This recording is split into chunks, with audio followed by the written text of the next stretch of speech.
Coach Victor Santa Cruz, after another road win over Central Washington, you guys get to be back home. What are you most excited about being at this point in the season, being able to play at home again?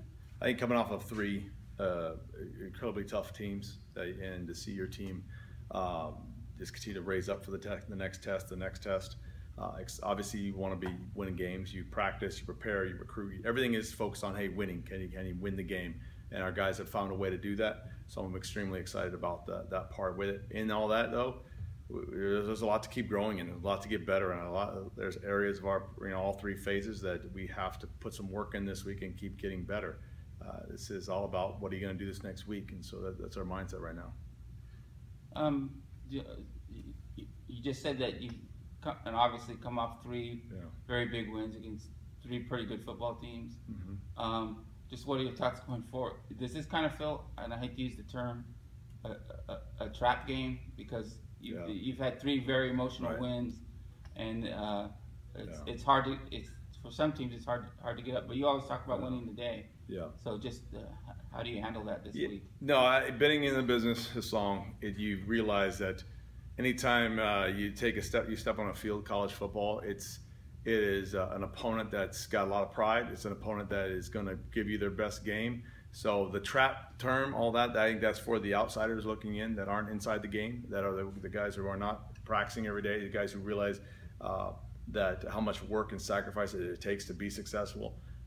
That's not a concern of mine right now. The concern for me right now is you said, got to win today, and in winning today, we've got to look at, hey, how do we get better? Look at the tape, review it with our players. There's always something for us to improve on.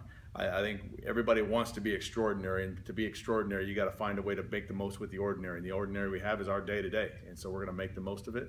And our guys, I've got an attitude right now that I appreciate, where there's a humble, hungry attitude. We've got a lot to prove still. We've got a younger roster, and what I appreciate about these guys is number one, their love for each other, and then two, their love for the game, and three is just their willingness to keep growing. Even our own team would be the first to quickly put in place somebody who feels like they're entitled, because they realize this is an ultimate team game, and we know that it's GNAC play, it's a GNAC competition coming up this week, and if you're not ready for it, you're going to be prepared for, you're going to get embarrassed. Every team in this league and every coaching staff in this league is good. And so coming up this opponent this week, we know we got our hands full to be prepared for it and get after it. So let the other people on the outside go ahead and make their judgments pregame. And talk about your defense. Another great effort by your defense. I think you had two players with 11 tackles. Yeah. But just talk how well they played in these first three games. Yeah, they're growing. I mean, the thing we pride ourselves is that, hey, we're going to play fast. We're going to get the ball back any way possible, and we're going to stop the pressure of the run.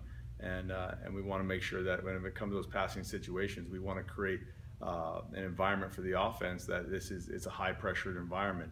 And so our guys they love the scheme they're playing in. They're playing faster than it. Our coaching staff has done a very good job of making sure that we don't hinder them with a huge game plan.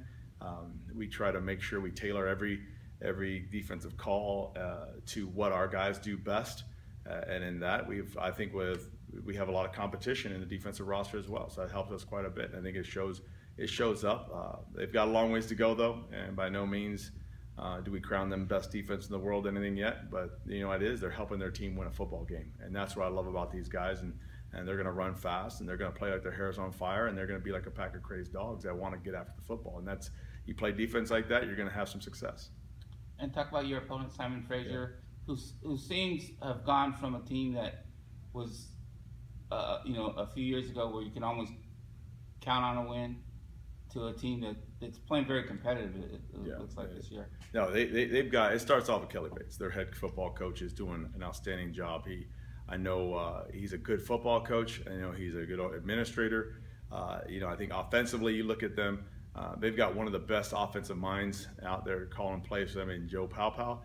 He's a renowned Canadian football coach, quarterback, and when you watch him call plays, you can tell that they are different every single week. They are looking to try to exploit anything they can. They're well organized, well planned out. So Simon Fraser, do not look at the record. They are coming up, and I think right now, you had their running back got over 200 yards against Humboldt State's defense. And so they have athletes. Their quarterback is playing extremely good football. He makes great decisions. He's got a live arm. He's a lefty.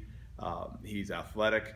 So you can see in them is a football team like every Simon Fraser football team with a lot of pride. They have their athletes, and they're going to put together a great game plan. So we've got to make sure we're going to get after this thing this week. And like I said, it's a chance to play college football.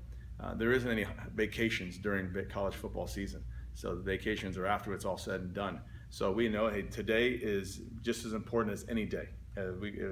That we got to know, we got to attack this thing. So that's where we're at. If anybody is thinking it's any kind of vacation time, well, maybe they should take a vacation and go somewhere else, because this is about getting to work and getting after this thing. So we're excited for that.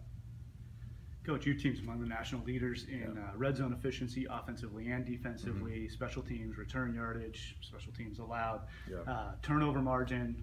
You guys gave away your first one, but got another 3 back by interception.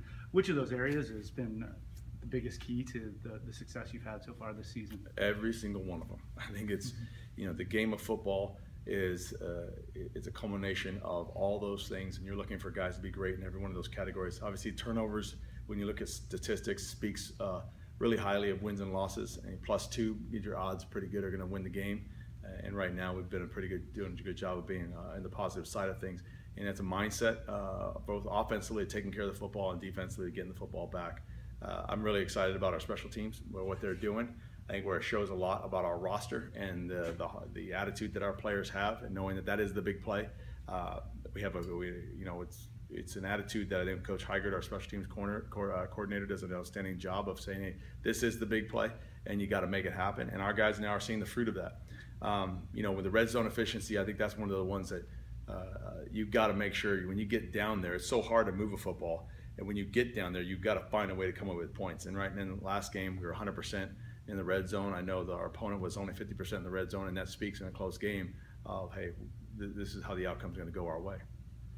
And then last thing I've got, coming back home, you this week represents kind of an opportunity to reach out into the community a little bit. I know halftime you're working with some youth football, and then pregame you're hosting a young boy as part of the Coach to Cure MD program that the AFCA puts on. What do these programs mean to you as far as how your team connects with the community? This is one of the most fun weeks, because we across the nation, the American Football Coach Association is going to bring to light spotlight the Coach to Cure program, which helps out young men who are being challenged with a disease that it breaks your heart they have to go through at such a young age. And we're fighting this fight. And so Coach to Cure MD, you're gonna see all the coaches wear the patches on their sleeve during the game day. And I think we want to bring the community awareness that people need to get involved financially, number one, because the reality is the research that's happening for any disease. I think we go to bed at night thinking like, oh, there's plenty of money out there for it. The reality is when you do the homework, this is a disease that there hasn't been a lot of money and relatively short time to go towards the research. And this disease needs to have money to go to research. Unfortunately, money is what's holding up some of these the research, more testing, all these lab work. It costs money. And so the sooner that the world can get involved and say, hey, just start writing a check toward this, I think the faster we're going to find a cure for these young men who they're just young boys when they get it, and their life expectancy doesn't look as great for another young man. So it's one of those things that the American Football Coach Association is going to fight hard to bring awareness to it. And I know there's a lot of other diseases out there that need attention, that people do need to get involved and continue to put our finances towards real solutions that help people live a successful life. And so this is one of those weeks where I'm excited our program gets to be a part of.